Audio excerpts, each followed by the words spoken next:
Welcome to today's episode. Our guest today is Steven. He is a Amazon marketing guru. Welcome to the show. Thanks for having me on, Eric. You're remarkable. Appreciate it. So, why don't we start by you sharing a little bit about who you are and what you do?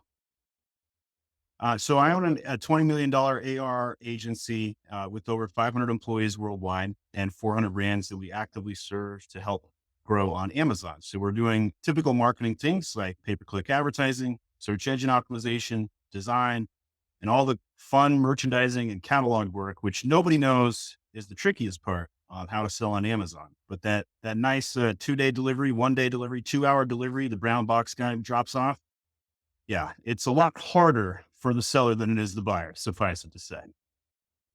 Indeed. And the world does revolve around Amazon these days, doesn't it? It's Pretty half the much. economy. It really is. It's mind boggling to think about that. How have you thought about watching their growth? I'm just curious.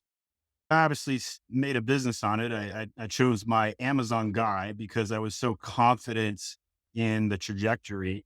The challenge is that sellers who try and sell on Amazon run into a lot of roadblocks. It's like running an entire business, soup to nuts, everything from logistics to marketing and operations and finance and all that good stuff. But because the platform is entering the maturity phase, the roadblocks are getting harder. So my job has become harder. The seller's job has become harder. It's also some job security in a sense. But I think that there's nobody even remotely close to catching up to Amazon. And we thought Walmart was going to be the dog that did it. And then they bought Jet and did nothing with it. And I don't know about you, Eric. Have you ever been to Walmart's grocery pickup? But it's terrible. It's just a terrible experience. Right. Yeah. Target went a little bit better, but some of the other platforms that are coming out, like TikTok, they don't have the infrastructure. That'll take them 6 years. Timu, I think, is the current hot thing, but by next year, it could be not. Who knows? It doesn't matter what company we talk about. Nobody has the logistics down like Amazon does. It's really incredible that some things that I go to buy on Amazon now, it's we'll deliver it today in like a few hours. Like it's crazy how convenient it is. What a crazy system they must have to be able to pull that off. It is a very complex ecosystem. Another interesting fun fact, the left hand at Amazon doesn't know what the right hand is doing over on Amazon. Like literally, I have some technology on my website and it shows me when somebody comes to my site, who they are, not just like what they are, but who they are. And so I've been seeing Amazon employees come to my resources. I basically created the number one education resource on how to sell on Amazon. And in the last week, I saw 7 Amazon employees come to my website and use my materials. And I'm thinking to myself, my material must be better than theirs because they're coming to me instead. And it's really about how the left hand at Amazon doesn't know what the right hand is doing. They don't like all the textbook answers, the help files, the things that are structurally built at Amazon are irrelevant. They're outdated. They're unusable. And the facts on the ground, what an agency can see on a daily basis with access to hundreds of accounts versus a single employee versus a department or a brand, it's a lot more resources that are available because we see on a daily basis. So tell us a story about some of the best marketing that you and your team have done around Amazon. So I have a very dynamic lead gen process. We shoot personalized videos and sell it out to sellers and basically show them what they can do to optimize their listing. We give out a bunch of free advice. Now, some people listening to this might say, oh, that's sales. But in reality, it's also marketing because we're the number one education company in our space and we're marketing at a one-to-one basis. But the concept is global, right? I have 2,000 videos on my YouTube channel. My marketing process, I post 2.5 times a day on LinkedIn. We give away every single trade secret. Alex Hermosi talks about the 4 quad of ways to generate leads or market people. Warm, one to one. That's calling up people. The second being content, which is what got me from 1 million to 10 million in ARR. The third being cold. And that's where you got your cold sales process, cold calling, cold emailing. So that's what got me from 10 mil to 20 mil. And the fourth is to do advertising a la pay per click. That's the hardest one. I'm just barely scratching the surface there. I've spent $40,000 $50,000 on paid ads in the last 6 months. Very difficult to crack. And so that marketing funnel and what we're building is all education based, soup to nuts. Everything we do is to teach, to share, reveal, guide, mentor. And I got to tell you, it's super easy and fast to build a marketing agency that's based on education. There's so many cursory benefits. Not only do my own employees learn, but I teach my consumers. I never lose a customer because they come back for education over and over again. That's awesome. And it requires a lot of commitment to do those motions that you were suggesting, posting on YouTube and LinkedIn every day, right? Being consistent on that is probably part of the key, right? It's not hard to do it. So if somebody's trying to figure out how they could go from nothing to that amount of content, my best piece of advice would be ask customers, what do you want? Give it to them. Then ask, did you get what you wanted? And so sometimes you give them a chocolate chip cookie and they're like, I hate chocolate chip cookies. I'd rather get cake. And then you switch over to cake. During that process, that's content. Every time you get a question or an email from a client, customer, that's content, right? Every single time a client had a problem, I made that into content. Every single time, no exceptions. And what I found is that those super niche ones that only one customer asked, 17 other customers were thinking it, but didn't say anything. And so it makes your operations better. It teaches your own people how to solve these problems and it creates general awareness. So if you Google random Amazon challenges, there's a strong possibility my videos will come up first, even if you don't search my Amazon guy. If you go to YouTube and type in Amazon SEO, my video will come up first or second. If you type in how to solve a catalog problem on Amazon, I got like 200 videos that pop up. So that content becomes my sales team, right? So I have 56,000 hours of watched content in the last 12 months of people just coming in and perusing content. It would cost me $500,000 to hire the sales staff equivalent to do demos for that amount of time, like just an exorbitant amount of price. So I think that marketing tactic is always solvent. Content is king, but meaningful content is even probably more like an emperor. That's fantastic. That is just awesome. So Amazon is very competitive for people selling products. I think there's a lot of issues you educate people on, but one of the ones that jumps to the top of my mind that I'm curious about is it just seems so competitive that you would have to really find a way to stand out because there's so many products there, right? Yeah, the Me Too movement is dead on Amazon. You can't just go to Alibaba and white label a product and expect to be successful. The Chinese are half of Amazon now. They can go to market and outmarket you. They're teaching English in college. They're teaching marketing in college. They can outcompete the Americans on price. They're starting to compete on marketing. So in reality, I also failed to launch products, right? So on my desk, I have a bunch of products. This is one that still exists on Amazon, but my soap line under Age of Sage. And I overinvested. I tried to manufacture stuff myself. I tried to build American made products. I built tumblers and a bunch of really cool stuff. And I couldn't turn a profit in the last 2 years after overinvesting. I made $250,000 3 years ago. And then after that, I took all my profit and put it back into the business and started losing money because sourcing and making products is a totally different skill set than marketing. And I'm a marketer who tried to dabble. And so I got back in my lane. I sold my Amazon brand and I spun up another $8 million account simultaneously doing retail arbitrage and buying from distributors in bulk. But private label and creating products is a very difficult task. And so if somebody's 55 listening to this podcast thinking, oh, I'm going to go sell on Amazon as a retirement plan, I would not advise that.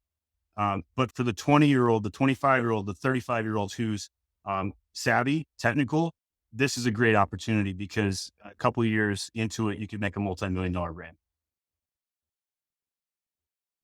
I'm curious what percentage of people's business when they're selling their product these days is on Amazon? Is it a majority percentage? You've never heard of the concepts of a Walmart native born brand, and you never will. But Amazon native born brands are born 60,000 times a month. And the reason for that is because you can buy your way into success. You can earn your way into success on the marketplace a la Amazon. It's a true marketplace. Off of Amazon, whether it's a retail store or Walmart or wherever, that marketplace does not exist. You have to create the demand. And so what Amazon solved for FBA sellers, for Amazon sellers, is the logistics hurdles of finding traffic and converting it at high rates. So if you open up a Shopify website today and we were having a Shopify podcast, a 1% conversion rate would be solid. On Amazon, the default conversion rate is somewhere between 8 and 10%. The default, right? So So why wouldn't you want to sell on Amazon with a 10 times better conversion rate? Sure, you got to pay fees, you got to pay the piper, no question about it. Margins are rough, but it's so much easier to launch and sell on Amazon than it is any other platform. Even today, even with Amazon adding the hurdles and entering the maturity phase, it's the greatest wealth transfer in my entire lifetime. No question about it. is part of the reason the conversion is so much higher on Amazon because people trust buying from Amazon. They already have their credit card there. They know if there's an issue, they can return it, and they have that sort of trust in Amazon. Is that one of the things that makes the conversion so much better? Yeah, the Amazon Prime brand is very strong. About 70% of households in the United States today are an Amazon Prime member. Name another membership program that has 70% of the entire country involved in. I'll wait. Like Netflix, I don't even know. Like it's crazy how powerful the Amazon engine is. They have complete vertical control. They're a monopoly in reality. Sometimes monopolies are good for consumers. In this case, they are. Sometimes they're bad for sellers, absolutely are bad for sellers. But at the end of the day, you work with the system that exists and try and make it better every day. There's a lot of challenges, but there's so many perks and benefits. And businesses that sell D2C often can convert over to Amazon. Anybody that's selling a product, if you're not on Amazon today, you might be irrelevant by next year. Like the platform is just permeated. That's just ponderous to think about that one company has built something that has that sort of dominance and distribution. It's crazy. What is the out of all the education you have, I do recommend it. I'm gonna link in the show notes so people can go to your website and start checking out some of this educational content and your YouTube channel as well. But if you were sitting down over a cup of coffee with 1,000 of your closest marketing friends, what advice would you give them about how to win on Amazon? I think you nailed the first entry point, which is finding the right product. So you got to find the right product. You got to be able to triple what you sell it for on the COGS. And then after that, you got to market it, right? So you need to own a trademark. You need to register for brand registry. You need to spend money on pay-per-click advertising. And if you do all of these things, your likelihood of success will skyrocket in comparison to not doing these things. But if you have a low price and a good product, you're going to probably succeed on Amazon despite being bad at any other thing, right? You could be bad at marketing if your product's good and priced well. But most people can't get a good product at a low price and have good marketing. It's typically hard to get that trifecta. So you got to pick and choose what you're going to go for. Some marketing strategies will advocate for launching at a lower price and slowly raising prices. I've seen that work very well too. But depending on where your skill set is where you might choose to focus. Every company ever needs three things to run: finance, operations, marketing. You don't need an A on all three of these to succeed, but you need an A on one of those three. C's get degrees and the other two, still a solid company. You and I could brainstorm here a bunch of companies that suck at two out of three of those and still exist today, despite that, because they're really good at one thing. Companies that are good at all three, finance, operations, and marketing, end up becoming behemoths a la Amazon. That's a great point. I like that trifecta and thinking about it that way. Final thoughts before we close out. Anything else people should know about Amazon's dominant position in the marketplace? It's an interesting conundrum because it's an elephant in the room. Everybody has to deal with it. The lawsuits and the FTC and the anti-monopoly trust suits are all farces. The government's in bed with Amazon. Nothing's going to come from that. So if you want to deal with Amazon, you want to be successful, it's up to you. Nobody's going to help you do it. unless you hire somebody like my Amazon guy or have the expertise and go learn it. But there's no degree in Amazon. You can't go to college and get a 4-year degree in Amazon. You're going to pay your tax. You got to go on the platform and sell. You got to make lots of mistakes. So one mistake I made on Amazon was selling hot sauce bottles. I made a sweet heat. I was the first to market with a sweet heat barbecue sauce. This is a 5-pound glass bottle. This was a mistake I made 5 years ago. I paid Amazon to do the prep work. So that means is I send in 1,000 of these in cardboard box, no retail packaging. Paid Amazon to do the prep work. So what they do is they bubble wrap it like this, and then they slap on a barcode and call it a day. What I didn't predict, what I didn't realize is that Amazon doesn't do you any favors as a seller. And they ended up shipping my product bubble wrapped in padded envelopes. There's a 5-pound glass bottle I'm holding in my hand right now, and Amazon shipped it out in padded envelopes. The What could hot sauce, possibly go wrong? What could the possibly go hot wrong? sauce pictures that are just spewed all over the place, broken glass shards. It was devastating. I still got positive 5-star reviews somehow, despite all of this, and I could have kept the product going. But I was so upset with the fact that I had to learn a very important lesson at that point. You must be retail ready to sell on Amazon. You must ship your own boxes that Amazon can forward onto the consumer. Because if you don't, they'll ship your crap in padded envelopes and all bets are off at that point. It's a challenging platform, but it's highly rewarding. And that's what's put me in business is by threading the right needle, by preventing mistakes for the customers that work with me and understanding how to navigate this complex environment. All right. Thank you very much for sharing this advice and your stories. Appreciated. I encourage everyone to check out your website and your YouTube channel. I'm going to link to it in the show notes so people can get there easily. We appreciate you being on today. Thank you. Thanks for having me on, Eric.